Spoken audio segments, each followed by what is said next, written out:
Well, thank you, Shauna. And I want to thank everyone at Verge and everyone who's part of this conference for the work that you're doing to innovate and advance climate solutions. Transportation is the largest contributor, almost 30% of greenhouse gas emissions in the US among sectors in our economy. So we know that transportation has to be a big part of the solution. The way I think about it is that every transportation policy decision is now also a climate decision, whether it's labeled that way or not. We've added climate and resilience considerations to make them much more explicit in many of our grants, our policies, and our programs. President Biden, as you may know, set an ambitious target, 50% of new car sales to be zero emission by 2030. We're working to increase the fuel efficiency of the average vehicle fleet by 12 miles a gallon by model year 2026. And we've issued new guidance to help states use their rights of way to build renewable energy projects. We're doing everything that we can with the toolkit we've got to address the climate crisis. But of course, the scale of our challenge and the nature of the opportunities calls for more. Now, as you have surely heard, we are on the cusp of passing President Biden's bipartisan infrastructure legislation, and that represents a once-in-a-generation opportunity to modernize America's infrastructure and reduce carbon emissions throughout the system. And between that infrastructure legislation and the policies that we're working towards in the president's broader Build Back Better agenda, we have an opportunity for the most ambitious climate action in U.S. history.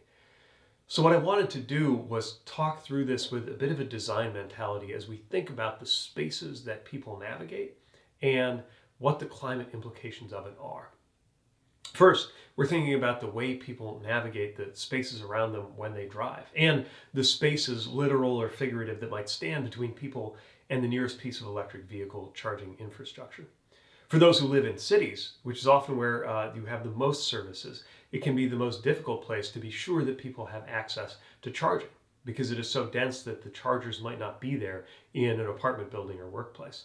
In a rural area, it might actually be the case that people have electric charging infrastructure in their home. It's as simple as the plug in the wall of any home that stands alone or has a garage. But they may have challenges having enough charging stations along the routes that they routinely drive in spread out areas. So the infrastructure legislation contemplates what it's going to take and provides the resources to build a network of EV chargers across the country, including in underserved parts of cities and in rural areas. Now, it's not enough to get people into zero emission cars. We also need to make it easier and safer to get around without needing a car and without any of the pollution or challenges that come with needing to use a car to get from point A to point B. Or as I often think about it, we need to give people options so that you don't necessarily have to take 2 tons of metal with you to get everywhere that you go. This is a matter of closing the effective distance, whatever the physical distance is, between where somebody lives and where they need to be. Bringing shops and jobs closer, whether it's through planning or whether it's through reducing travel times on transit or making it easier and safer to take a bike or scooter or walk. So the infrastructure legislation represents the biggest investment in federal support for public transit that we've had in American history, and invests billions to make our streets safer to walk or bike.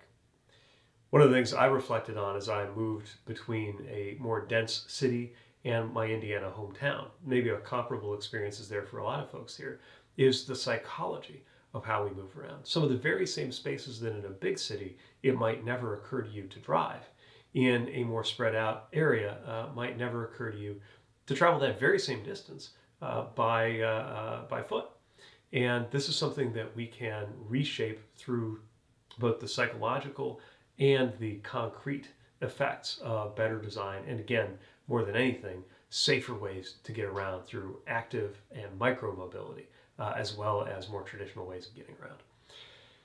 Now, we also have a way to use the department's financing on a new basis to support communities that want to build more transit and business and housing alongside each other. This is not strictly a question of transportation alone. It's about how transportation and other policy areas interact. It's also about the ability to ensure that our systems are resilient. It doesn't matter how physically far you are from where you're headed if there is a chasm that opens up through the non-availability of a means of transportation between you and where you need to be. When the heat waves in the West caused I-5 to buckle, when the subways in New York flooded, when a key road in Colorado was washed out in a mudslide. We saw how people were cut off from where they needed to be because of the effects of extreme weather that we know is going to become more frequent, no matter how good we get at preventing the worst effects of climate change. So the legislation makes the biggest investment in the resilience of our transportation infrastructure that we've ever had. Another thing that we've got to do is recognize what happens in the spaces where people's residences and different forms of transportation and their environmental impacts converge. For example, where so many of America's kids, disproportionately kids of color, breathe the air and suffer from higher asthma rates associated with particulate pollution around heavily traveled trucking corridors or the area around ports. Legislation includes the first federal program to fix the effects of past transportation decisions, like highways that cut through the heart of Black and brown communities, or areas where you had another discriminatory decision that disproportionately affected people, and do something about it. And we have resources to help electrify our ports, allowing for us to increase the throughput, which we know is going to be so important if you've seen these images of ships at anchor, for example, on the West Coast, without having an associated increase in pollution. And we have to make sure that we're securing the next generation of climate jobs for Americans, doing what we can to break that old equation of climate versus jobs and instead look at climate action as a job creation opportunity. And infrastructure is perhaps the best place to prove that out, creating a generation of new and good-paying climate jobs across the country at every level of education, by the way, from R&D jobs connected to university transportation centers to union jobs laying new train tracks, installing electric vehicle chargers, and more. This is ultimately going to shape the difference of whether we are able to have the climate increase less than 1.5 degrees Celsius. The infrastructure legislation gives us the means to help slash carbon in the transportation system, which again represents almost 30% of US emissions. It's a necessary, if not sufficient, step. So the administration and Congress are working on the companion piece of legislation that would reduce carbon emissions throughout the entire economy. This is legislation that's going to be critically important to addressing climate change. And we welcome your voices as it is being shaped and implemented. Simply put, the infrastructure designed yesterday isn't working for us today, and we have to design in new ways today to be ready for the imperatives of tomorrow. We're going to pass these once-in-a-generation bills. I'm convinced that this is going to happen, and then it comes to be up to this generation, to everyone like the kinds of leaders who are part of this conference, and to those working in my department to implement and invest these tools wisely, equitably, and in a way that supports climate action.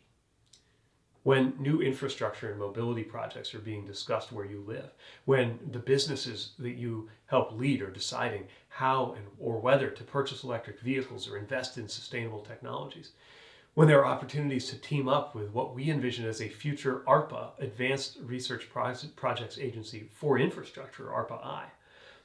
Across any of these opportunities, I know that you will be able to find new solutions to benefit the community, the country, and the climate.